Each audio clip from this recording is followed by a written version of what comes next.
Ça, c'est un carrefour dans lequel les aumônes et le déchargement des maladies et des diables ont été laissés. Vous avez remarqué que les élèves sont venus passer. C'est ce que je disais entre-temps dans les années 2011-2012, quand nous sommes invités dans les réunions des OSC. Je tenais trop cette position de l'hygiène occulte dans la ville.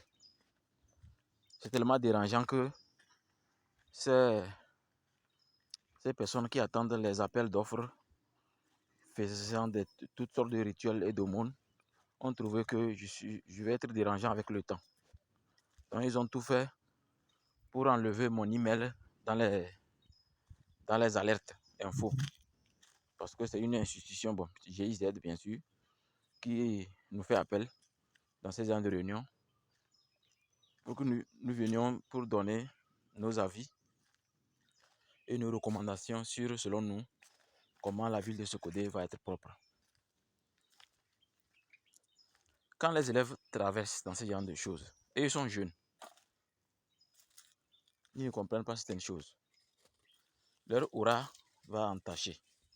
La plupart d'entre eux ne sont pas tellement purs. Ils auront beaucoup de problèmes de mémoire, beaucoup de problèmes à l'école missionnaire et consorts. Dans toutes sortes de choses qui peuvent bousculer un jeune élève va s'amplifier davantage. Donc, faites des efforts, même lors des prières de vendredi. Après, quand l'imam fait la prêche, faites des efforts pour souffler ces mots-là, pour qu'ils puissent dire à la fin que quand ils veulent faire les aumônes, ils n'ont qu'à aller là où c'est un peu éloigné de la ville. Surtout, ne pas laisser les aumônes là où les élèves passent à tout moment. C'est pas du tout bien. Dans le temps, nos grands-parents, des vrais guérisseurs, ne jetaient pas les décharges spirituelles n'importe où. Ils allaient loin dans la brousse, au niveau des collines, des montagnes, au niveau des anciens arbres. Aujourd'hui, tout le monde se met dedans et il y a complètement un désordre occulte, un désordre spirituel. Ce n'est pas bon pour une ville qui est censée être une ville vraiment d'accueil, de paix et de bonheur.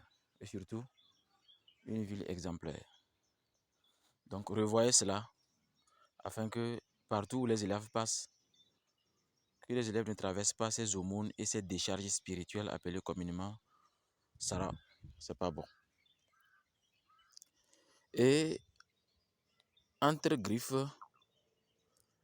aujourd'hui, lors d'une consultation spirituelle pour objectif redynamiser la paix spirituelle dans la vie d'une personne, une révélation a apparu et j'ai tenu à partager avec vous. Cette révélation, le monde divin dit tout simplement que notre planète est en train d'écouter attentivement tout ce que nous faisons. Et elle nous dit qu'on a besoin de nous sauver nous-mêmes. Elle aussi n'a pas besoin d'être sauvée.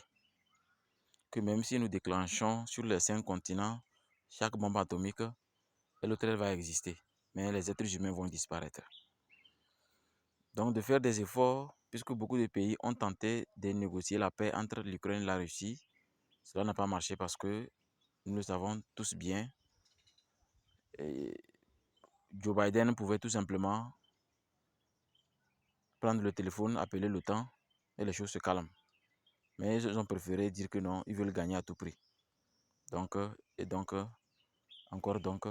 l'Ukraine et ses habitants sont rasés. Faites des efforts pour contacter Dalai Lama, l'un des plus anciens qui a pu voir les dégâts de la Seconde Guerre mondiale. Parce que quand Dalai Lama veut négocier la paix, il fait d'abord le rituel Kunlun, ce qui fait que la terre l'accorde et par la grâce du Créateur, Amon-Ra, l'incommensurable, le Nun, la paix va revenir. Contactez Dalai Lama.